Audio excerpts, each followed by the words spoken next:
Hello friends, welcome to in my online class. आज हम पढ़ने वाले हैं प्लांट टिश्यू के बारे में, यानी कि पादप उत्तक। तो पादप उत्तक के बारे में देखिए, सबसे पहले हम पढ़ेंगे पादप उत्तक। लेकिन उत्तक क्या है इसको भी हमें समझना पड़ेगा।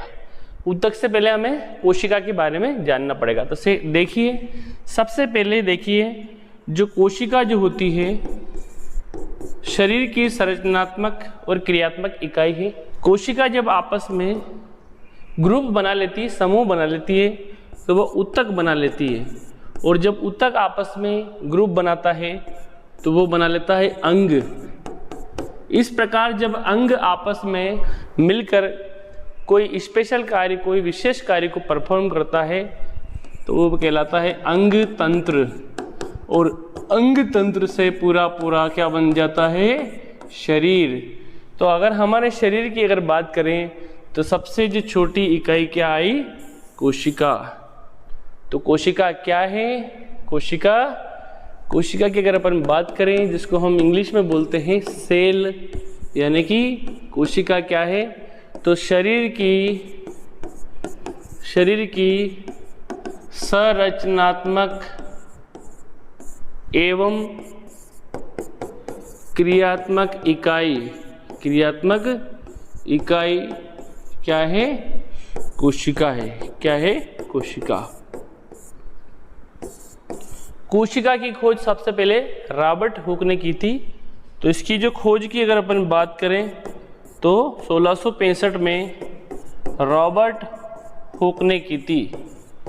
रॉबर्ट हुक ने भी कार्क, यानी कि जो छाल होती है बार्क ऑफ ट्री, यानी कि पेड़ की जो छाल है, उसके अंदर इसको देखा था स्वयं के माइक्रोस्कोप से। यानी कि जो पहली कोशिका थी वो मृत थी। इसके बाद जीवित कोशिका को बाद में एंटन वन लीeuwenhoek ने देखा था। तो देखिए, अब कोशिका हमें समझ में आ गया कि कोशिका शरीर की सबसे छोटी इकाई है। अब हम देखेंगे कोशिका के बाद हम अपने मेन टॉपिक पे चलते हैं। प्लांट टिश्यू हमें आज पढ़ना है। तो देखिए, प्लांट टिश्यू क्या है? यानी कि पादप उत्तक। पादप उत्तक में भी हमें सबसे पहले उत्तक को देखना है। तो उत्तक क्या है? अभी मैंने बताया थोड़ी देर पहले, यानी कि ग्रुप ऑफ सेल, यानी कि कोशिकाओं का समूह क्या कहलाता है? उत्तक कहलाता है। यानी कि कोशिकाओं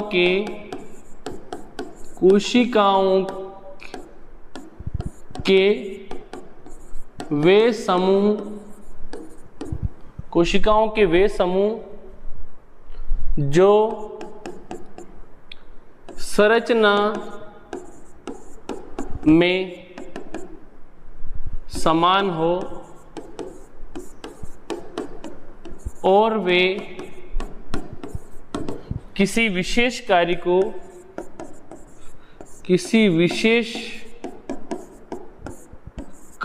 को संपादित करते हो, क्या कहलाते हैं? उत्तक कहलाते हैं। यानी कि विशेष कार्य को संपादित कर रहे हैं वो उत्तक कहलाते हैं।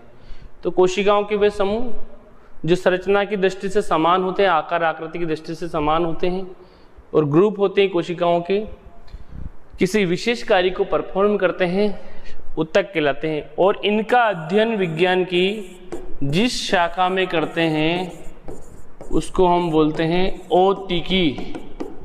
ओतिकी या हिस्टोलॉजी। विज्ञान की जिस शाखा में उत्तकों का अध्ययन किया जाता है वो कहलाता है हिस्टोलॉजी। अब देखिए, हम प्लांट टिश्यू की बात कर रहे हैं। तो सबसे पहले हम अपने टॉपिक पर आते हैं, प्लांट टिश्यू, यानी कि इसको हम बोलते हैं पादप उत्तक। तो देखिए, पादप उत्तक को सर्वप्रथम दो भागों में बांटा गया है, यानी कि विभज्योतक उत्तक, जिसको हम बोलते हैं मेरिस्टेमेटिक टिश्यू, और दूसरा टिश्यू है स्थायी उत्तक। स्थायी उत्तक यानी कि परमानेंट टिश्यू, परमानेंट टिश्यू। अब देखिए इसको, विभज्योतक जो उत्तक है इनकी क्या विशेषता है।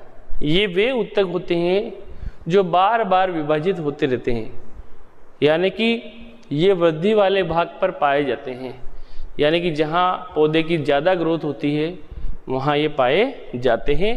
तो इनकी लोकेशन के आधार पर इनको 3 भागों में बांटा गया है, यानी कि वे उत्तक जो बार बार विभाजित होते रहते हैं।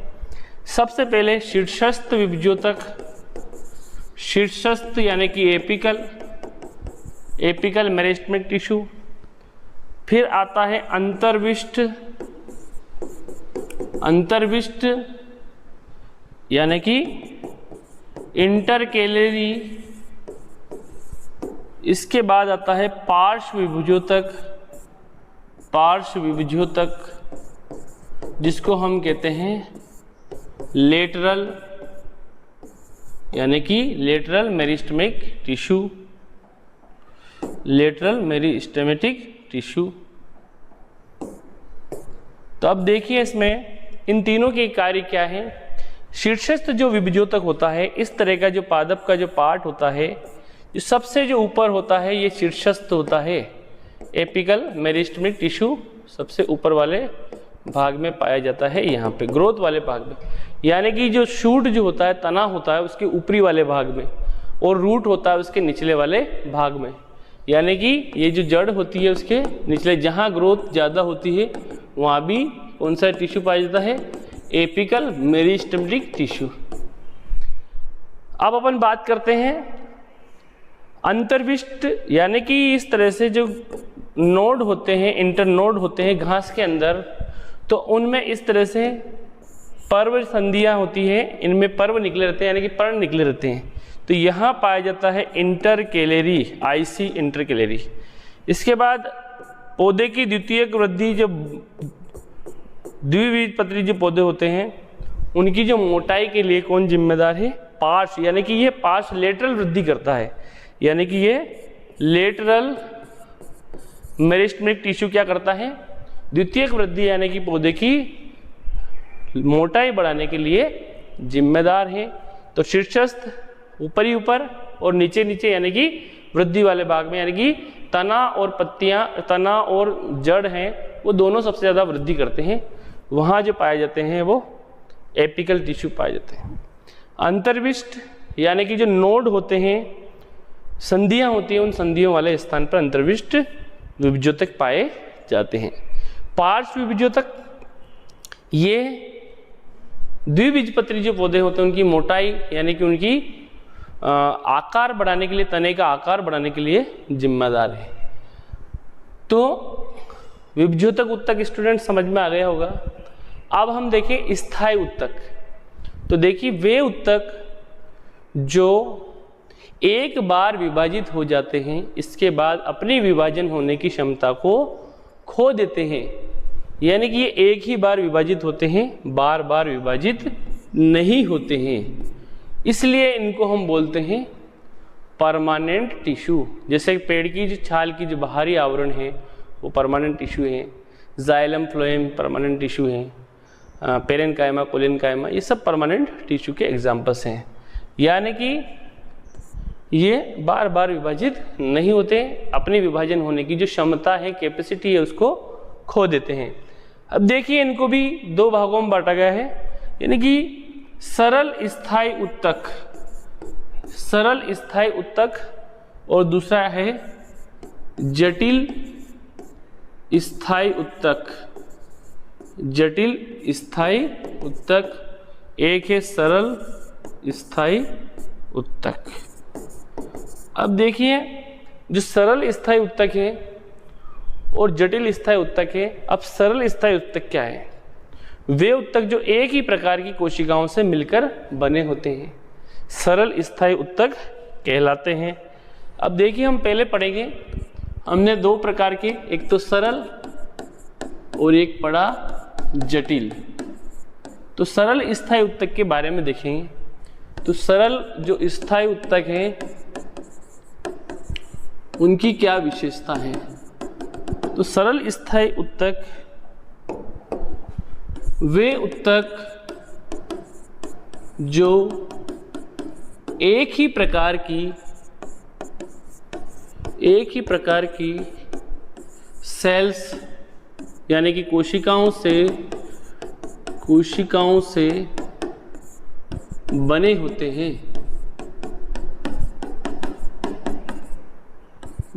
हैं, यानी कि वे सरल स्थायी उत्तक कहलाते हैं। अब देखिए इसको भी विभिन्न भागों में बांटा गया है। इसके भी विभिन्न प्रकार के यानी टाइप से हैं। पहला है मृदुतक जिसको हम बोलते हैं पेरेनकाइमा। दूसरा जो उत्तक है स्थूल कोणोत्तक जिसको हम बोलते हैं कोलेनकाइमा। तीसरा जो उत्तक है जिसको हम बोलते हैं दृढ़ोत्तक, इसको हम बोलते हैं स्क्लेरेनकाइमा। देखिए मृदुतक जो उत्तक होते हैं ये जीवित कोशिकाएं होती है, लिविंग होती है। ये तने की जो वृद्धि वाले तने के जो प्रकाश संश्लेषी भाग है यानी कि उनमें पाए जाते हैं मृदुतक उत्तक। इसके अलावा पत्तियों की जो लचीले वाला भाग है, पत्तियों की जो पर्ण हैं उनमें पाए जाते हैं मृदुतक उत्तक, यानी कि ये मृदु होते हैं। इसके अलावा इनकी जो कोशिकाएं होती हैं उनमें केंद्रक पाया जाता है। इसके अलावा इनके जो विभिन्न प्रकार के जैसे कि जिनमें क्लोरोफिल होता है, इस प्रकार के जो उनको हम बोलते हैं ऐसे पेरेनकाइमा जिनमें क्लोरोफिल होता है उनको हम बोलते हैं क्लोरेनकाइमा। और ऐसे पेरेनकाइमा जिनके अंदर यानी क्लोरेनकाइमा क्या कार्य करेगा, प्रकाश संश्लेषण का कार्य करेगा।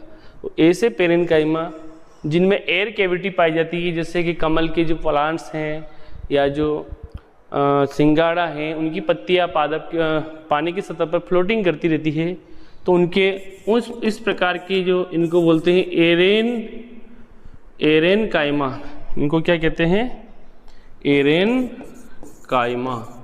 तो ये पेरेनकाइमा के विभिन्न एग्जाम्पल्स हैं जिनमें क्लोरोफिल पाया जाता है और ये जीवित उत्तक हैं, केंद्रक पाया जाता है, भोजन का संग्रहण करते हैं और जिनमें क्लोरोफिल पाया जाता है उनको क्लोरेनकाइमा कहते हैं। ऐसे पेरेनकाइमा जिनमें क्लोरोफिल पाया जाता है उनको क्लोरेनकाइमा कहते हैं और जिनमें एयर कैविटी पाई जाती है उनको एरेनकाइमा कहते हैं। अब अपन बात करते हैं स्थूल कोणोत्तक उत्तक। इनकी जो कोशिका होती है उनमें इस तरह के जो किनारों के ऊपर स्थूलन पदार्थ होता है और ये लचीलेपन के लिए जिम्मेदार है, यानी कि पौधे की जो बाह्य आघातों से उसको यांत्रिक सहारा प्रदान करती है। कौन, स्थूल कोणोत्तक।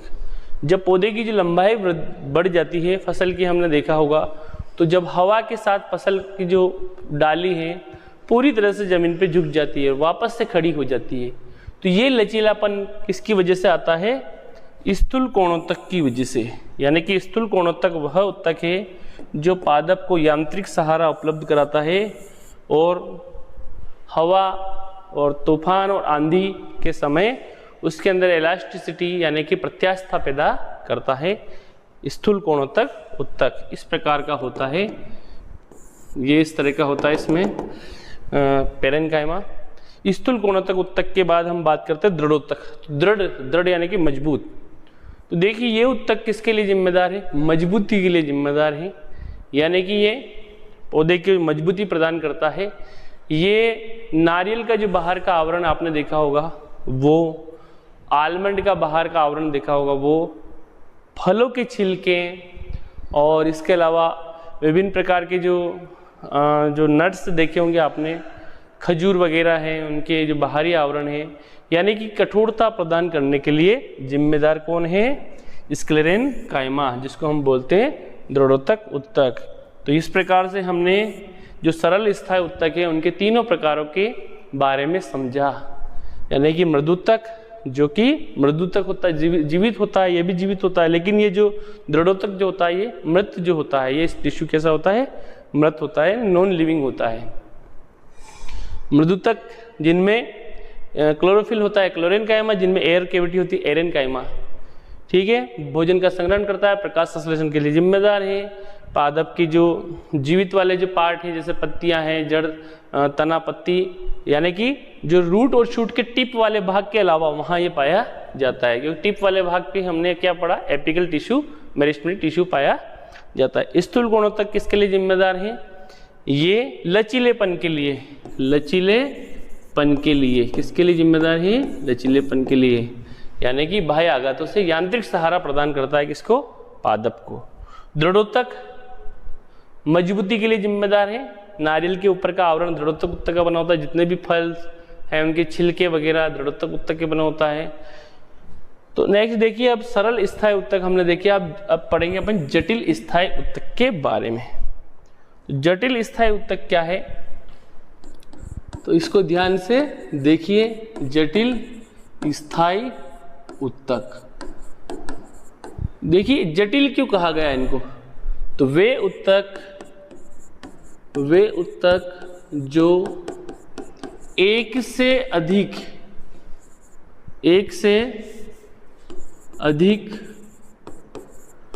विभिन्न प्रकार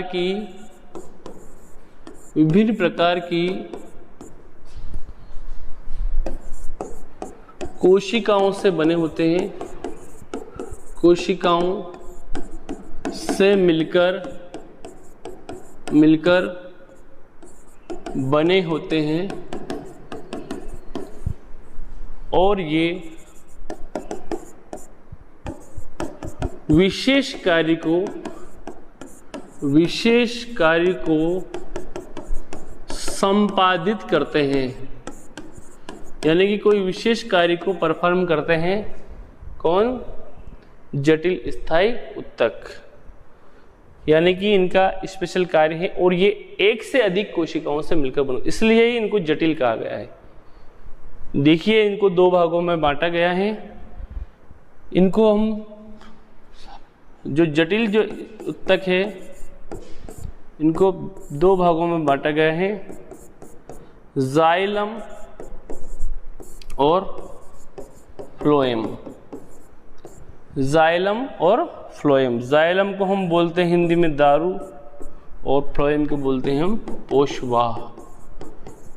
अब देखिए जाइलम और फ्लोएम, जाइलम के क्या कार्य हैं और फ्लोएम के क्या कार्य हैं, और ये किन किन कोशिकाओं से मिलकर बनते हैं, उनके बारे में हम अब चर्चा करेंगे।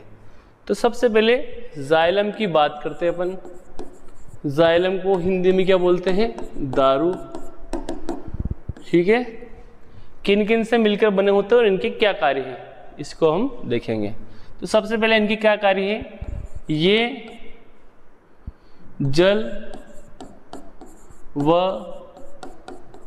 खनिज लवणों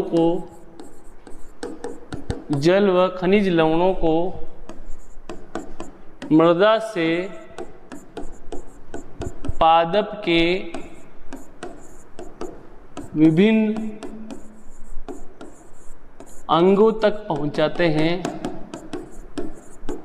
विभिन्न अंगों तक पहुंचाते हैं। यानी कि जाइलम जल को पहुंचाता है, ध्यान रखना, ज से जल। जाइलम किसको पहुंचाता है, यानी कि जो जड़ें जो होती है, ये जो पादप है मान ले जाए, तो यहाँ से जाइलम क्या करेगा, ये जो जाइलम है ये क्या करेगा, वाटर को पहुंचाएगा कहाँ तक, पत्तियों तक या विभिन्न ऑर्गन्स तक। तो इनका ये कार्य हो गया, इसका ये कार्य हो गया, यानी कि जो जल को और खनिज लवण यानी कैल्शियम जो मिनरल्स वगैरह जो होते हैं मिट्टी के अंदर, उनको पत्तियों तक ट्रांसप्लांट करने का काम कौन करता है, जाइलम करता है। जाइलम किन किन से मिलकर बना होता है, क्योंकि हमने इनको जटिल ऊतक कहा है, तो जाइलम जो है ये विभिन्न प्रकार के अलग अलग सेल्स से मिलकर बनता है और सभी पर मिलकर आपस में क्या कार्य करते हैं, पानी को ऊपर तक ले जाने का कार्य करते हैं। कहाँ तक, पत्तियों तक और विभिन्न शाखाएं वगैरह तक।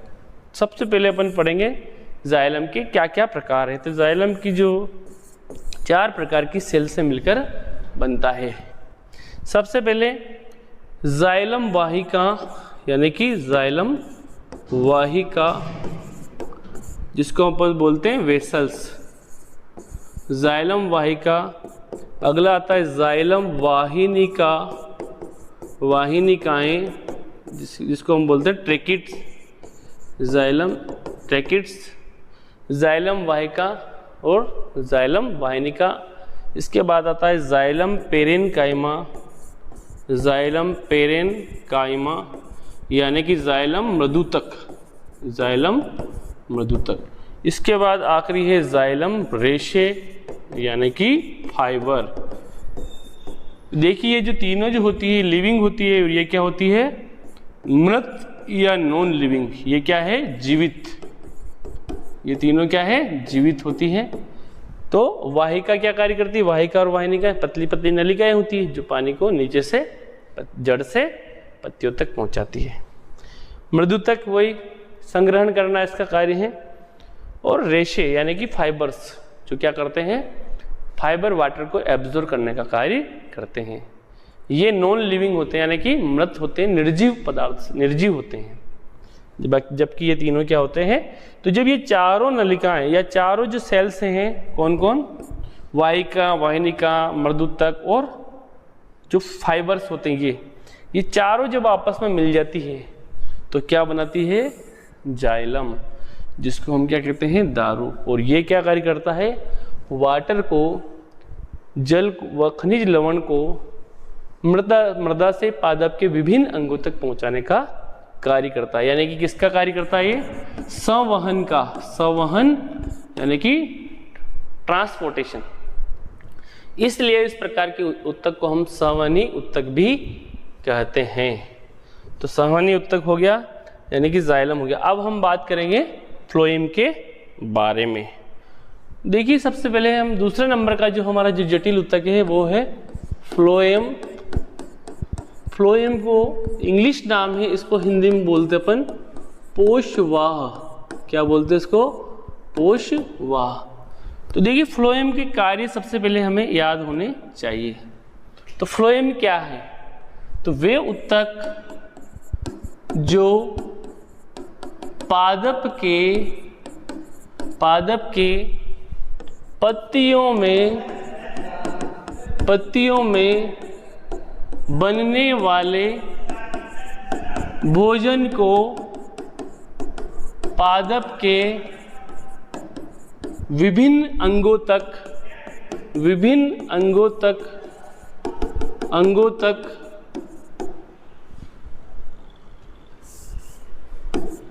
पहुंचाने का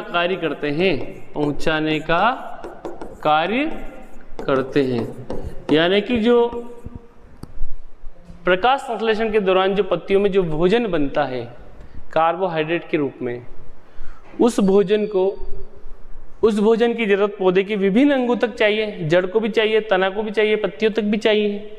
ये जो हमारे जो प्लांट्स हैं, ये इसके पत्तियों के अंदर जो फोटोसिंथेसिस यानी कि प्रकाश संश्लेषण के दौरान जो भोजन बन रहा है, उस भोजन को विभिन्न अंगों तक कौन ले जाता है, फ्लोएम। कौन ले जाता है, फ्लोएम।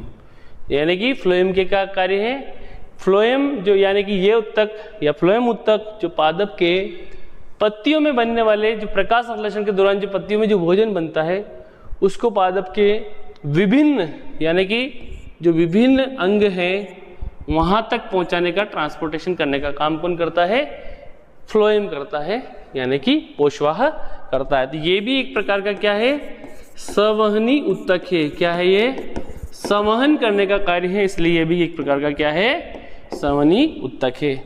अब देखिए ये किन किन से मिलकर बना होता है, कौन, फ्लोएम। देखिए फ्लोएम यानी कि जो पोषवाह जो होता है वो किन किन से मिलकर बना होता है, इसकी हम अब ये भी एक प्रकार का जटिल उत्तक है। तो देखिए, सबसे पहले चालनी नलिका, सबसे पहले सीव ट्यूब यानी कि चालनी नलिका, पहली जो नलिका है चालनी नलिका। दूसरा है कैम्पेनियन सेल यानी कि सहकोशिका, जिसको कई बार साथी कोशिका भी कहते हैं, साथी कोशिका या सहकोशिका, यानी कि चालनी नलिका, साथी कोशिका। फ्लोएम पेरेनकाइमा यानी कि फ्लोएम मृदुतक और फ्लोएम फाइबर यानी कि फ्लोएम रेशे। इन 4 प्रकार के अलग अलग सेल से कौन बनता है? फ्लोएम, यानी कि फ्लोएम, सीव ट्यूब चालनी नलिका, कैम्पेनियन सेल यानी कि सहकोशिका या साथी कोशिका, और पेरेनकाइमा और फाइबर्स। इसमें जो 3 जो होते हैं, ये 3 सीव ट्यूब, कैम्पेनियन सेल, मृदुतक, ये तीनों क्या होते हैं? ये तीनों जो होते हैं ये लिविंग होते हैं। क्या होते हैं ये? लिविंग यानी कि जीवित होते हैं। जबकि जो रेशे होते हैं ये कैसे होते हैं? निर्जीव। ठीक है, कैसे होते हैं ये? निर्जीव। तो इस तरह से हमने देखा कि जाइलम किन किन से मिलकर बना होता है और फ्लोएम किन किन से मिलकर बना होता है। उनको हम जटिल उत्तक क्यों कहते हैं? क्योंकि ये एक से अधिक अलग अलग सेल से मिलकर बना होता है और कोई विशेष कार्य को परफॉर्म करते हैं। क्या कहलाते हैं? जटिल उत्तक कहलाते हैं। क्या कार्य इनके? जाइलम जल को ले जाता है, कहाँ से? जड़ों से पत्तियों तक। फ्लोएम किसको ले जाता है? फूड को। फ्लोएम फूड को ले जाता है, भोजन को ले जाता है।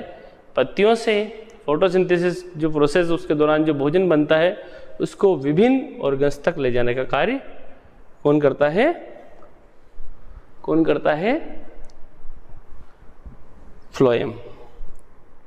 तो ये दोनों संवहनी उत्तक हैं। अब देखिए, इसी के अंदर एक आता है स्टोमेटा। स्टोमेटा किसे कहते हैं? ये जो स्टोमेटा जो है इसको हम बोलते हैं रंध्र। तो जो पत्तियों के ऊपर इस प्रकार की जो इस तरह के छोटे छोटे छिद्र होते हैं, ठीक है, ये बाहर जो किडनी लाइक जो शेप्ड है, ये द्वार कोशिका है। द्वार कोशिका यानी कि गार्ड सेल कहते हैं इसको, गार्ड सेल, जिसको GUARD गार्ड सेल कहते हैं। और ये जो है स्टोमेटा यानी कि रंध्र है। और ये स्टोमेटा दिन में सूर्य के प्रकाश दिन में खुल जाते हैं, ओपन हो जाते हैं, और इसी से गैसों का आदान प्रदान होता है। प्रकाश संश्लेषण में कार्बन डाइऑक्साइड और बाहर कौन सी गैस निकलती है? ऑक्सीजन। तो इस प्रकार से इन गैसों का आदान प्रदान के लिए स्टोमेटा जिम्मेदार है। तो सबसे पहले स्टोमेटा किसे कहते हैं, तो इसको भी देख लेते हैं। तो पत्तियों के सतह पर पाए जाने वाले छोटे छोटे छिद्र रंध्र कहलाते हैं। रंध्र कहलाते हैं। इनका क्या कार्य है? इनके अगर अपन कार्य की बात करें तो इनकी कार्य अगर अपन देखें तो पहला कार्य क्या है? गैसों का विनिमय यानी कि एक्सचेंज ऑफ गैसेज, यानी कि गैसों का आदान प्रदान। दूसरा क्या है इनका? श्वसन के अंदर यानी कि रेस्पिरेशन में भी हेल्प करते हैं, यानी कि रेस्पिरेशन में ऑक्सीजन आती है, कार्बन डाइऑक्साइड छोड़ते हैं। तीसरा आता है वाष्पोत्सर्जन। वाष्पोत्सर्जन का मतलब जो पत्तियों की सतह द्वारा अतिरिक्त जल का वाष्प के रूप में छोड़ना, त्यागना कहलाता है वाष्पोत्सर्जन। ये इनके कार्य हैं। वाष्पोत्सर्जन, गुटेशन यानी बिंदु स्त्राव, तो ये सब किसकी सहायता से होता है? जो बिंदु स्त्राव यानी कि गुटेशन, ये भी सब किसकी सहायता से होता है? किसकी सहायता से होता है? स्टोमेटा की सहायता से होता है। तो स्टूडेंट्स, आई होप आपको क्लास अच्छी लगी होगी। हमने क्या क्या पढ़ा एक बार और रिवाइज कर देता हूँ। हमने पढ़ा टिश्यू से पहले हमने कोशिका के बारे में बताया। तो संरचना, कोशिका क्या है? हमारे शरीर की संरचनात्मक और क्रियात्मक इकाई है। ठीक है, जब विभिन्न प्रकार की जो कोशिका आपस में समूह बना लेती है तो वो कहलाती है ऊतक। ऊतक में हमने प्लांट टिश्यू के बारे में पढ़ा। प्लांट ऊतक को 2 भागों में बांटा गया है। पहला विभज्योतक ऊतक और दूसरा है स्थायी ऊतक। तो विभज्योतक ऊतक जो बार बार विभाजित होते रहते हैं और स्थायी ऊतक अपनी एक बार विभाजित होने के बाद विभाजन क्षमता खो देते हैं। हमने विभज्योतक ऊतक में 3 प्रकार के ऊतक पढ़े। सबसे पहले शीर्षस्थ विभज्योतक, पार्श्व विभज्योतक और इंटरकैलेरिया यानी अंतर्विष्ट विभज्योतक। एपिकल जो टिश्यू होता है शीर्षस्थ रूट टिप और शूट टिप पे पाया जाता है। जो पार्श्व जो लेटरल ग्रोथ मोटाई के लिए जिम्मेदार है। इंटरकैलेरी जो घास की जो नोड्स होती हैं वहाँ पाया जाता है। इसके बाद स्थायी ऊतक हमने पढ़ा। स्थायी ऊतक जो बार बार विभाजित नहीं होते हैं यानी कि एक ही बार विभाजित होते हैं। इसको 2 भागों में बांटा हमने, सरल स्थायी ऊतक, जटिल स्थायी ऊतक। सरल जो स्थायी ऊतक हैं उनको 3 भागों में बांटा है, पेरेनकाइमा मृदुतक, कोलेनकाइमा स्थूल कोणोत्तक, स्क्लेरेनकाइमा दृढ़ोत्तक। इसके बाद हमने जटिल स्थायी ऊतक को यानी कि वे ऊतक जो 2 से अधिक या 2 से अधिक सेल से मिलकर बने होते हैं, किसी विशेष कार्य को परफॉर्म करते हैं, वो क्या कहलाते हैं? जटिल और स्थायी ऊतक कहलाते हैं। जटिल स्थायी ऊतक को 2 भागों में बांटा हमने, जाइलम और फ्लोएम। जाइलम क्या कार्य करते हैं? जल को जड़ से पत्तियों के विभिन्न भाग तक पहुंचाने का कार्य जाइलम का है। जबकि फ्लोएम क्या कार्य करता है? प्रकाश संश्लेषण के दौरान जो पत्तियों में जो भोजन बनता है उस भोजन को पादप के विभिन्न अंग तक पहुंचाने का काम किसका है? फ्लोएम का। अब जाइलम को हमने, जाइलम 4 प्रकार की अलग अलग कोशिकाओं से मिलकर बना होता है।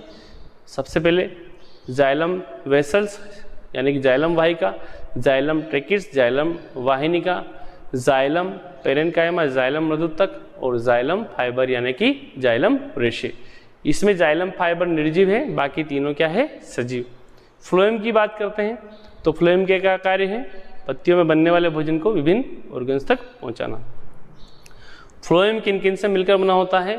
फ्लोएम यानी कि सीव ट्यूब यानी कि चालनी नलिका और कैम्पेनियन सेल साथी कोशिका, फ्लोएम पेरेनकाइमा और फ्लोएम फाइबर। इसमें भी जो फ्लोएम फाइबर होता है वो निर्जीव होता है, बाकी तीनों क्या होते हैं? सजीव होते हैं। यानी कि ये जो हमने जाइलम और फ्लोएम पढ़ा है ये क्या करते हैं? विभिन्न पदार्थ को एक जगह से दूसरी जगह तक ले जाने का काम करते हैं, इसलिए हम इनको बोलते हैं संवहनी ऊतक। संवहनी ऊतक, ठीक है, संवहनी ऊतक। इसके बाद हमने पढ़ा स्टोमेटा के बारे में। तो स्टोमेटा क्या है? पत्तियों की सतह पर पाए जाने वाले छोटे छोटे छिद्र होते हैं जो कि प्रकाश संश्लेषण में हेल्प करते हैं, श्वसन में हेल्प करते हैं, गैसों का आदान प्रदान करते हैं, ट्रांसपायरेशन यानी कि जो अतिरिक्त जल है उसका वाष्प रूप में त्यागने में मदद करते हैं। तो ये सब काम स्टोमेटा के हैं। स्टोमेटा गार्ड सेल की सहायता से खुलते और बंद होते हैं। तो आई होप आपको क्लास अच्छी लगी हो। Thanks for watching. अच्छी लगे तो लाइक कीजिए, कमेंट कीजिए और वीडियो को शेयर कीजिए। Thanks for watching. जय हिंद। नमस्कार मित्रों, आप सभी का मेरे इस यूट्यूब ऑनलाइन क्लास में स्वागत है। आज हम पढ़ेंगे एनिमल टिश्यू के बारे में। अगले वीडियो में हमने प्लांट टिश्यू के बारे में समझा था, आज हम एनिमल टिश्यू के बारे में समझेंगे। तो टिश्यू क्या है इससे संबंधित भी समझेंगे और विभिन्न प्रकार के जो एनिमल टिश्यू है उनकी चर्चा इस क्लास में होने वाली है। तो सबसे पहले एनिमल टिश्यू की अगर अपन बात करें तो देखिए टिश्यू क्या है, ऊतक क्या है। तो कोशिकाओं के ऐसे समूह जो उत्पत्ति में, संरचना में और कार्य में समान होते हैं ऊतक कहलाते हैं। ऊतक हमेशा उत्पत्ति के आधार पर या उत्पत्ति उनकी जर्म सेल से होती है, यानी कि ऊतक जो उत्पत्ति के आधार पर हमेशा समान होते हैं। हो सकता है इनके कार्य भिन्न भी हो सकते हैं। कोशिका सबसे पहले अपन बात करते हैं ये किनसे मिलकर बनते हैं। तो देखिए जो कोशिका है आपस में समूह बनाती है तो ऊतक बना लेती है, और ऊतक जब आपस में मिलता है तो क्या बनाता है? अंग, और अंग से बन जाते हैं अंग तंत्र। जैसे कि हमने अगर हम बात करें तो रक्त परिवहन तंत्र के अंदर क्या क्या है? हृदय है, एक प्रकार का अंग है, धमनी और शिराएं हैं। इसी प्रकार का अगर उत्सर्जन तंत्र की बात करें तो उसमें हमारी किडनियां हैं, मूत्राशय हैं, मूत्रमार्ग हैं।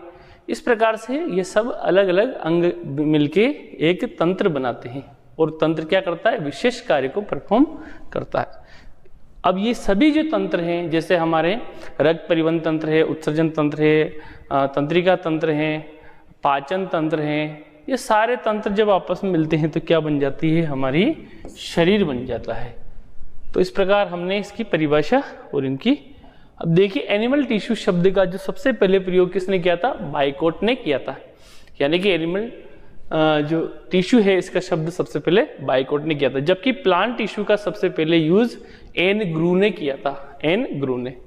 अब टिश्यू ऊतकों का अध्ययन हिस्टोलॉजी कहलाती है, जिसको हम हिंदी में बोलते हैं औतिकी। हिस्टोलॉजी शब्द का उपयोग मेयर ने किया था। औतिकी विज्ञान की वह शाखा जिसके अंदर हम ऊतकों का अध्ययन करते हैं, टिश्यू का अध्ययन करते हैं, उसको हम बोलते हैं, उसको हम कहते हैं औतिकी या हिस्टोलॉजी। अब देखिए जंतु ऊतक जो है इनको कार्य के आधार पर 4 भागों में बांटा गया है। पहला है उपकला ऊतक, दूसरा है संयोजी ऊतक, तीसरा है पेशी ऊतक, चौथा है तंत्रिका ऊतक। तो सबसे पहले हम एपिथेलियम या उपकला ऊतक के बारे में पढ़ेंगे। तो सबसे पहले देखिए एपिथेलियम जो ऊतक है यह एक्टोडर्म, मेसोडर्म और एंडोडर्म तीनों से मिलकर बना होता है। तो पूछा जाए कि कौन सा ऊतक तीनों प्रकार की जो त्वचा जन से मिलकर बना होता है, तो एपिथेलियम। यह शरीर के बाहर का कितना बनाता है, 10% होता है। यह सुरक्षात्मक आवरण का निर्माण करता है, यानी कि जो हमारी बॉडी के जो अंग हैं उनके ऊपर का जो आवरण है, प्रोटेक्टिव लेयर है, उसका निर्माण उपकला ऊतक या एपिथेलियम टिश्यू करता है। देखिए संयोजी ऊतक की बात करें तो यह मेसोडर्म से बनता है, शरीर के बाहर का 30% होता है। इसके अलावा संरचनाओं को जोड़ता है, कनेक्ट करता है, यानी कि कनेक्ट इसके नाम से पता चल रहा है कनेक्टिव टिश्यू है। ये शरीर को सहारा प्रदान करता है, आलंबन देता है, पोषक पदार्थों का परिवहन कर, जैसे रक्त के अंदर पोषक पदार्थ एक जगह से दूसरी जगह, तो रक्त भी एक प्रकार का तरल संयोजी ऊतक है। अब देखिए पेशी और तंत्रिका ऊतक के बारे में। तो पेशी ऊतक और तंत्रिका ऊतक, तो पेशी ऊतक मेसोडर्म से मिलकर बना होता है। शरीर के बाहर का 50% होता है पेशी ऊतक, जो क्योंकि हमारा जो शरीर मांसपेशियों से मिलकर बना होता है। रेखित यानी कि ऐच्छिक पेशियां जिनके हमारी इच्छा के ऊपर नियंत्रण होता है। अरेखित यानी जिनको अनैच्छिक पेशियां कहते हैं, यानी कि हमारी इच्छा शक्ति का इनके ऊपर नियंत्रण नहीं होता है। हृदय यानी कि अपने हृदय के अंदर होती कार्डियक पेशी। कार्य क्या है इनका, गतिशीलता यानी कि मोमेंट, संकुचनशीलता, कॉन्ट्रैक्टाइल्स से संबंधित इनके कार्य हैं। तंत्रिका ऊतक की अगर अपन बात करें तो यह एक्टोडर्म से मिलकर बना होता है और यह भी शरीर के बाहर का कितना होता है, 10% होता है, 10% होता है। यह तंत्रिका आवेग यानी कि नर्व जो इम्पल्स होते हैं उनको उनके द्वारा दूसरे तंत्र पर कंट्रोल करता है, यानी कि तंत्रिका तंत्र नर्व इम्पल्स की सहायता से सभी तंत्र के ऊपर नियंत्रण रखता है। इसमें विभाजन नहीं होता, यानी कि तंत्रिका ऊतक ऐसा ऊतक है जिसमें विभाजन बिल्कुल भी नहीं होता है। इसलिए हमारी जो नर्व्स हैं उनका हमें ख्याल रखना चाहिए, जबकि जो उपकला ऊतक है उनमें विभाजन होता है। देखिए एपिथेलियम ऊतक की अगर अपन बात करें तो एपिथेलियम शब्द का प्रयोग रियूश ने किया था। एपी प्लस थीलियो से मिलकर बना होता है। एपी का मतलब अपॉन यानी कि ऊपर की ओर, थीलियो का मतलब ग्रोथ, यानी कि यह ऊतक हमेशा दूसरों के ऊपर ग्रोथ करता है, वृद्धि करता है। यह ऊतक भ्रूणावस्था में यानी कि एम्ब्रायोनिक स्टेज के अंदर सबसे पहले बनता है, यानी कि जो फर्टिलाइजेशन के बाद जो भ्रूण बनता है, एम्ब्रायो बनता है, तो शुरुआत में ही यह ऊतक बन जाता है। इस ऊतक की सेल एक निश्चित परत के रूप में होती है, यानी कि निश्चित लेयर के फॉर्म में होती है। इन सेल्स के बीच इंटरसेल्युलर स्पेस नहीं होता है, यानी कि अभाव होता है, यानी कि सेल के बीच में गैप ही नहीं होता। गैप नहीं होगा तो रुधिर नलिकाएं इसके अंदर नहीं होगी, रुधिर वाहिनियां इसके अंदर जा ही नहीं पाएगी जब गैप नहीं होगा। तो इसका मतलब इस लेयर में रक्त वाहिनियां नहीं होती है। यह संयोजी ऊतक से पोषक लेता है, यानी कि अब ब्लड इसके अंदर जा नहीं रहा तो न्यूट्रिशन कहाँ से लेगा, कनेक्टिव टिश्यू से लेगा, संयोजी ऊतक से लेगा, और संयोजी ऊतक पर वृद्धि करता है। तो किस पर ग्रोथ करेगा, संयोजी ऊतक पर। इस टिश्यू में आधार झिल्ली पाई जाती है, यानी बेसमेंट मेम्ब्रेन इसमें पाई जाती है। देखिए जो एपिथेलियम जो टिश्यू है ये किसके ऊपर ग्रोथ कर रहा है, कनेक्टिव टिश्यू पर। तो एपिथेलियम और कनेक्टिव टिश्यू के जो बीच में क्या पाई जाती है, बेसमेंट मेम्ब्रेन। और बेसमेंट मेम्ब्रेन कैसी होती है, असेल्युलर होती है, अकोशिकीय होती है और नॉन लिविंग यानी निर्जीव होती है। अब देखिए एपिथेलियम के जो नीचे एक परत होती है उसको बोलते हैं वेसल लेमिना। तो वेसल लेमिना किसकी बनी होती है, ग्लाइकोप्रोटीन की बनी होती है। तो ये वेसल लेमिना का निर्माण कौन करती है, एपिथेलियम। अब अगर अपन बात कर रहे हैं कनेक्टिव टिश्यू के ऊपर और बेसमेंट के नीचे, तो इसके नीचे एक परत होती है फाइब्रस लेमिना। उसका क्या नाम है, फाइब्रस लेमिना। इसका निर्माण कुछ तो कनेक्टिव से होता है यानी कि इससे भी होता है और कुछ एपिथेलियम से, दोनों से मिलकर बनी होती है, यानी दोनों इसके निर्माण में भागीदारी निभाते हैं। यह म्यूकोपॉलीसेकेराइड की बनी होती है। कौन, ये वाली जो परत है ना, ये फाइब्रस लेमिना, ये किसकी बनी होती है, म्यूकोपॉलीसेकेराइड की बनी होती है। ये एक प्रकार का क्या है, हाई एलिरोनिक एसिड होता है, यानी कि म्यूकोपॉलीसेकेराइड क्या है, हाई एलिरोनिक एसिड होता है। इसका मुख्य कार्य क्या है, चिपकाना, यानी कि ये चिपकाने का कार्य करता है। पोषण हमेशा कनेक्टिव टिश्यू से किधर जाएगा, एपिथेलियम की ओर, यानी कि ये जो न्यूट्रिशन से यानी कनेक्टिव से कहाँ जाएगा, एपिथेलियम की ओर, क्योंकि कनेक्टिव टिश्यू पोषण पदार्थ को लाता है और किधर ले जाता है, एपिथेलियम की ओर, क्योंकि एपिथेलियम के अंदर गैप ही नहीं होती है तो रुधिर वाहिनियां एपिथेलियम के अंदर एंटर भी नहीं कर सकती। तो यानी कि इस बेसमेंट मेम्ब्रेन की सहायता से जो न्यूट्रिशन है, जो भोजन है, यानी कि जो पोषक तत्व हैं वो एपिथेलियम को उपलब्ध होते हैं इस तरह से। नेक्स्ट देखिए उपकला जो ऊतक है एपिथेलियम की, जो मेम्ब्रेन्स के रूपांतरण, इसकी मेम्ब्रेन्स किस प्रकार की मॉडिफाइड होती है। सबसे पहले देखेंगे अपन इंटर डिजिटेशन। तो अंगुली समान प्रवर्ध होते हैं, फिंगर लाइक प्रोजेक्शंस होते हैं, जो निकटवर्ती सेल्स के जो साइटोप्लाज्म जो होते हैं को अंदर की ओर धकेलते हैं। यानी कि ये जो बीच के अंदर क्या होता है, इंटर डिजिटेशन होता है, जो आपस में जो दो सेल हैं इसके साइटोप्लाज्म को इधर उधर धकेलने का काम कौन करते हैं, इंटर डिजिटेशन। ये मोस्टली ट्रांजिशनल जो एपिथेलियम संक्रमण उपकला तक उनके अंदर पाए जाते हैं। कौन, इंटर डिजिटेशन। डेस्मोसोम्स किसे कहते हैं, तो दो सेल्स, जो दो निकटवर्ती जो सेल होती है पास उनके मध्य बटन के जैसी स्ट्रक्चर पाई जाती है, उसको हम बोलते हैं डेस्मोसोम। तो ये देखिए डेस्मोसोम है, ये बीच में यहाँ पे डेस्मोसोम। अब इस डेस्मोसोम के बाहर फाइबर्स नुमा फिलामेंट्स होते हैं जिनको कहते हैं अपन टोनोफिलामेंट्स। तो टोनोफिलामेंट्स किसके बने होते हैं, स्क्लेरोप्रोटीन के बने होते हैं। और स्क्लेरोप्रोटीन एक प्रकार का क्रिएटिन जो प्रोटीन से हमारी जो नाखून के अंदर, बाल के अंदर पाया जाता है, उसके ही समान एक प्रकार का प्रोटीन है स्क्लेरोप्रोटीन। देखिए जो टोनोफिलामेंट्स है इनका मुख्य कार्य क्या है, साइटोप्लाज्म को रेगुलरिटी यानी कि रेगुलर साइटोप्लाज्म इधर उधर आता जाता रहे, उसके लिए ये रेस्पॉन्सिबल है। तो बटन नुमा स्ट्रक्चर क्या कहलाती है, डेस्मोसोम्स। कहाँ पाई जाती है, दो सेल्स के बीच में। इसके चारों ओर जो फिलामेंट्स होते हैं दैट इज कॉल्ड टोनोफिलामेंट्स। तीसरा देखिए टाइट जंक्शन क्या है, तो जो दो सेल्स के बीच में एक जंक्शन होता है जिसको टाइट जंक्शन कहते हैं। दो निकटवर्ती सेल्स उनकी सेल मेम्ब्रेन की सहायता से ये आपस में चिपक जाती है, ये आपस में सेल मेम्ब्रेन की सहायता से चिपक जाती है, इसे टाइट जंक्शन कहते हैं। और मुख्यतः स्तंभी उपकला ऊतक में ये पाई जाती है, यानी कि कोलमनर जो ऊतक है उनके अंदर ये एपिथेलियम टिश्यू के अंदर पाई जाती है।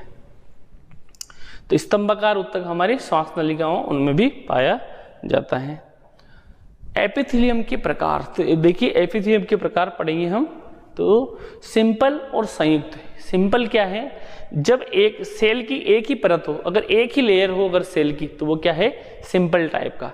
जबकि जब सेल की एक से अधिक लेयर हो तो वो क्या कहलाएगा, संयुक्त या कंपाउंड। तो एक लेयर वाले और ये अनेक लेयर वाली एपिथेलियम। सेल की आकृति के आधार पर ये चार प्रकार की होती है। पहला सरल शल्की यानी कि सिंपल स्क्वीमेटस, दूसरा है सरल घनाकार यानी कि ये घन के आकार की होती है यानी कि क्यूब जैसी स्ट्रक्चर्स होती है। सरल स्तंभाकार यानी कि कॉलम जैसी शेप्ड की होती है। स्तर इनका एक ही होता है, लेयर्स इनकी एक ही होती है। आभासी यानी कि आभासी स्तरित। अब देखिए इसमें यानी कि होती तो ये सेल तो एक ही है, लेकिन दिखाई कैसे दे रही है अपने को, एक तो ये और एक ही है, यानी कि ये एक प्रकार की सूडो स्ट्रेटिफाइड टाइप की सेल्स होती हैं। अब हम संयुक्त के बारे में पढ़ेंगे। तो इन चारों के अंदर क्लियर हो गया। सरल यानी कि सिंपल स्क्वेमेटस यानी कि चपटी होती है, सरल घनाकार यानी घनाकार होती है, घन की जैसे आकृति की होती है, सरल स्तंभाकार यानी कोलमनर शेप में होती है, और आभासी यानी कि आभास ऐसा होता है कि ये दो सेल है जबकि सेल एक ही होती है। अब अपन संयुक्त के अंदर देखेंगे तो संयुक्त कला उत्तक की अगर बात करें तो जब सेल एक से अधिक परत वाली हो, इन्हीं प्रसारण क्षमता के आधार पर दो, यानी कि प्रसारण क्षमता के आधार पर इनको दो भागों में बांट दिया है। पहला संक्रमण यानी जिनमें प्रसारण हो सकता है, स्तरित स्ट्रेटिफाइड यानी कि इसमें प्रसारण की क्षमता होती है और इनमें प्रसारण की क्षमता नहीं होती है। इसमें बेसमेंट मेम्ब्रेन नहीं पाई जाती। तो वेरी इंपॉर्टेंट क्वेश्चंस, यानी किसमें बेसमेंट मेम्ब्रेन नहीं पाई जाती है, तो ट्रांजिशन जो है जो एपिथेलियम या कंपाउंड एपिथेलियम उनके अंदर बेसमेंट मेम्ब्रेन नहीं पाई जाती है। मूत्र मार्ग में ये पाई जाती है, जो हमारा यूरेथ्रा होता है मूत्र मार्ग है उसमें ये पाई जाती है। अब स्तरित की बात करें स्ट्रेटिफाइड की, इसमें प्रसारण की क्षमता बिल्कुल भी नहीं पाई जाती है। और अगर इनकी आकृति की बात करें तो ये तीन प्रकार की होती है। तो पहला संयुक्त, संयुक्त का मतलब ये इनमें एक से अधिक लेयर्स होती है, एक से अधिक स्तर होते हैं। आकृति का देखो, स्तरित शल की यानी कि शल्क होते हैं इनके ऊपर, स्तरित होती है, चपटी होती है। स्तरित घनाकार यानी कि घन के जैसे होती है लेकिन लेयर्स एक से अधिक है, यहाँ दो लेयर्स दिखाई हुई है। स्तरित घनाकार स्तरित स्तंभाकार, ये स्तंभ यानी कॉलम शेप्ड में होती है और स्तरित होती है। स्तरित शल की ये दो प्रकार की होती है, क्रिएटिन प्रोटीन की उपस्थिति के आधार पर, यानी कि स्तरित शल्की को पुनः दो भागों में बांट गया। अगर क्रिएटिन प्रोटीन उपस्थित है तो क्रिएटिनीकृत, और क्रिएटिन प्रोटीन उपस्थित नहीं है तो अक्रिएटिनीकृत, अक्रिएटिनीकृत। तो देखिए क्रिएटिन स्तरित शल्की, इसमें क्रिएटिन पाया जाता है, जिससे हमारे जो बाल, नाखून, चोंच, जो पक्षियों की खुर, सींग वगैरह उनके अंदर क्रिएटिन प्रोटीन पाया जाता है। तो ये किस प्रकार के उत्तक है, क्रिएटिनीकृत स्तरित शल्की। अब अक्रिएटिनीकृत अगर अपन बात करें तो इसमें क्रिएटिन प्रोटीन नहीं पाया जाता है। अब अपन बात करते हैं संयोजी उत्तक। तो संयोजी उत्तक का क्या कार्य है, ये दो या दो से अधिक जो अलग अलग जो उत्तक है उनको आपस में ज्वाइंट करता है, तो कनेक्टिव टिश्यू कहलाते हैं। तो कनेक्टिव टिश्यू के बारे में हम डिटेल से चर्चा करेंगे। तो वे उत्तक जो विभिन्न अंगों को आपस में कनेक्ट करते हैं, जोड़ते हैं, संयोजी उत्तक कहलाते हैं। रक्त एक प्रकार का तरल संयोजी उत्तक है, यानी कि रक्त भी एक प्रकार का क्या है, संयोजी उत्तक। लेकिन रक्त अपन जानते हैं लिक्विड फॉर्म में होता है। तो अब देखिए रक्त के अंदर क्या होता है, रक्त विभिन्न प्रकार की कणिकाओं से और लिक्विड पदार्थ से मिलकर बना होता है। इसमें प्लाज्मा होता है 55% और आरबीसी, डब्ल्यूबीसी और प्लेटलेट्स भी पाई जाती हैं। रक्त के प्लाज्मा में प्रोटीन, साल्ट और हार्मोन्स भी होते हैं।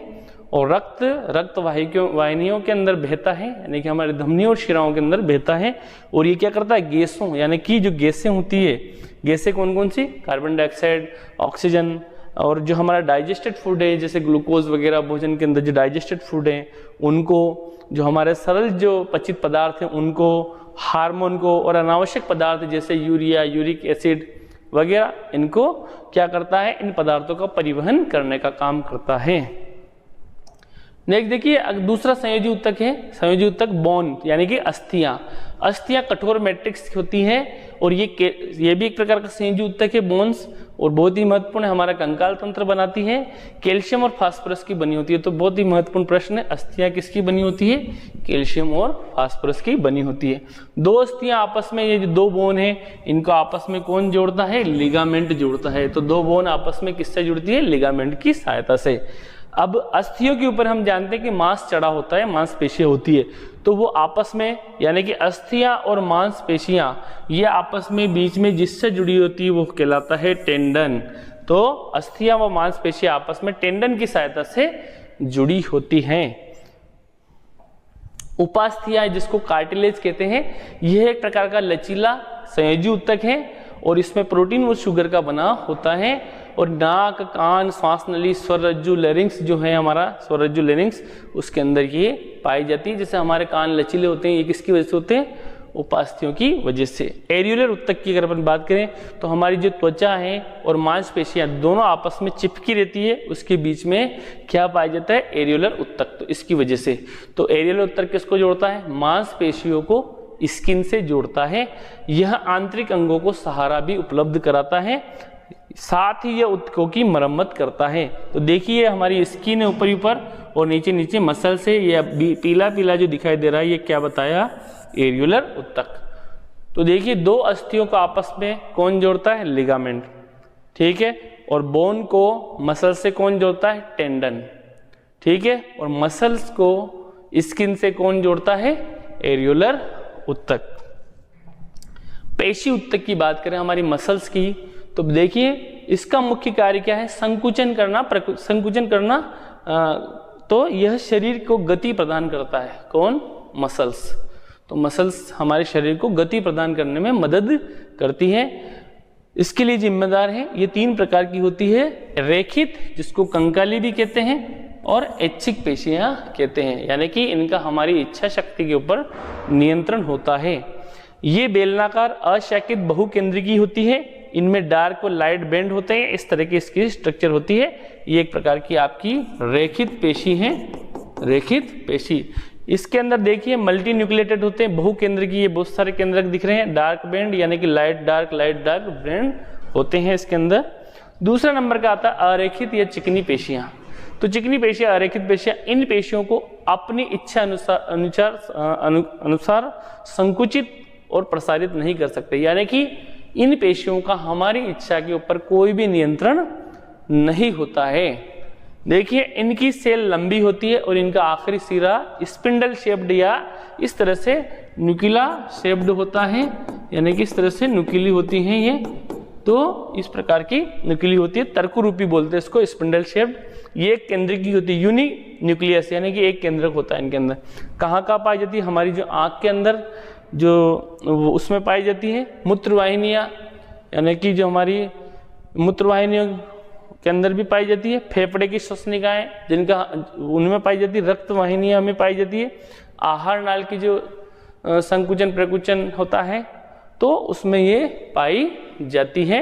वृक्क के अंदर, किडनी के अंदर भी ये पाई जाती है, किडनी ट्यूबल्स के अंदर भी, यानी कि वृक्क नलिकाओं में भी ये पाई जाती है, वृक्क नलिकाओं में।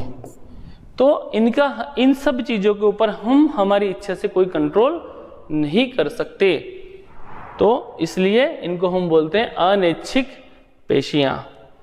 हृदयी पेशियां, देखो ये हृदय के अंदर पाई जाती है। हृदयी पेशियां जीवन भर, लाइफ टाइम, थ्रू आउट लयबद्ध होकर प्रसार और संकुचन का कार्य करती है। तो आपसे पूछा जाए कि कौन सी पेशी आजीवन कार्य करती है? हृदयी पेशियां। अनैच्छिक होती है क्योंकि हृदय के ऊपर अपना कोई कंट्रोल ही नहीं होता है।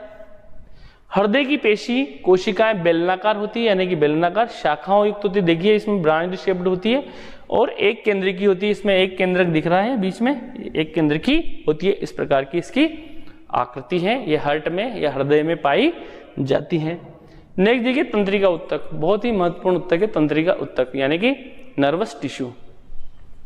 तंत्रिका उत्तक की कोशिकाओं को न्यूरॉन कहते हैं। या न्यूरॉन क्या है? तंत्रिका उत्तक की सेल। न्यूरॉन क्या है? तंत्रिका तंत्र की संरचनात्मक और क्रियात्मक यूनिट भी है, इकाई भी है न्यूरॉन। ये उत्तेजनाओं को शीघ्र ही पूरे शरीर में एक स्थान से दूसरे स्थान तक, अन्य स्थान तक पहुंचाने का काम करती है, यानी कि जो स्टिमुलस हैं, संवेदनाएं, उनको तुरंत एक जगह से दूसरे जगह तक नर्वस या टिश्यू का काम है। मस्तिष्क यानी कि जो हमारा ब्रेन और मेरुरज्जु यानी कि स्पाइनल कॉर्ड और जो न्यूरॉन्स, ये तीनों मिलकर क्या बनाते हैं? हमारा तंत्रिका उत्तक या तंत्र का निर्माण करते हैं। बहुत ही महत्वपूर्ण तंत्र है अपना ये। तंत्रिका कोशिका शरीर की सबसे लंबी सेल है, यानी कि बहुत सबसे लंबी सेल की अगर बात करें तो तंत्रिका सेल, न्यूरॉन्स सबसे लंबी होती है। 1 मीटर, लगभग 1 मीटर तक भी हो सकती है ये। बहुत सारे तंत्रिका रेशे संयोजी उत्तक द्वारा एक साथ मिलकर तंत्रिका तंत्र का निर्माण करते हैं। तो तंत्रिका तंत्र का निर्माण ऐसे होता है। तंत्रिका तंत्र मैंने अभी बताया, न्यूरॉन्स इसकी इकाई है तंत्रिका तंत्र की स्टडी हम न्यूरोलॉजी के अंदर करते हैं। और ये हमारी एक, इसके अंदर ये साइटोप्लाज्म है, यानी कि साइटोप्लाज्म प्लाज्मा कोशिका द्रव्य। देखिए जो धागे नुमा है डेंड्राइट्स है, ये केंद्रक है इसके बीच का, केंद्र के अंदर केंद्रिका दिखाई दे रही है, ये सेल बॉडी है, ये एक्सोन, ये यहाँ से यहाँ तक का एक्सोन है, और ये जहाँ दो एक्सोन्स आपस में मिलते हैं नोड ऑफ रेनवियर, रेनवियर के नोड हैं, और ये बीच में जो स्ट्रक्चर है दैट इज कॉल्ड माइलिन आच्छाद या माइलिन शीथ कहते हैं इसको, यहाँ नर्व एंडिंग है। इसके बाद ये जो बीच में एक्सोन के बीच में जो इस तरह से छोटी छोटी जो सेल्स दिखाई देती है इसको हम बोलते हैं श्वान कोशिका या श्वान सेल, और ये क्या है एक्सोन है, ये सेल बॉडी है, ये नर्व एंडिंग है, ये अपनी न्यूरॉन सेल का। तो देखिए अब थोड़ा सा इसके अंदर अपन जाते हैं, तो ये जो नर्व्स हैं दो नर्व आपस में, यानी कि दो नर्व आपस में अगर इस तरह से अपन देखें तो इस तरह की हमारी जो नर्व्स होती हैं, यानी कि ये दो नर्व आपस में इस तरह से जुड़ी रहती है, यानी कि एक और नर्व्स न्यूरॉन्स इस तरह से जुड़ी, तो जहाँ दो न्यूरॉन्स आपस में जुड़ी रहती है उसको हम बोलते हैं सिनेप्स। क्या बोलते हैं उसको? सिनेप्स कहते हैं। तो सिनेप्स क्या है? सिनेप्स वह स्थान है जहाँ दो नर्व या जहाँ दो न्यूरॉन्स आपस में जुड़ती हैं, यानी कि इसका तो डेंड्राइट्स और इसके नर्व एंडिंग आपस में इस तरह से जुड़ जाते हैं, तो क्या बना लेते हैं? सिनेप्स। तो सिनेप्स वह स्थान है जहाँ पे जो संवेदनाएं एक न्यूरॉन से दूसरे न्यूरॉन्स तक ट्रांसफर होने का माध्यम प्रदान करते हैं, दोनों के बीच का स्थान सिनेप्स कहलाता है। तो स्टूडेंट्स आई होप आपको क्लास अच्छी लगी होगी। अगर आपको कंटेंट अच्छे से समझ में आया है तो प्लीज़ लाइक कीजिए, कमेंट्स कीजिए और चैनल को सब्सक्राइब कीजिए, ताकि हमें भी मोटिवेशन मिले और आगे हम आपके लिए बेहतर से बेहतर वीडियो बना सके। Thanks for watching. जय हिंद, जय भारत।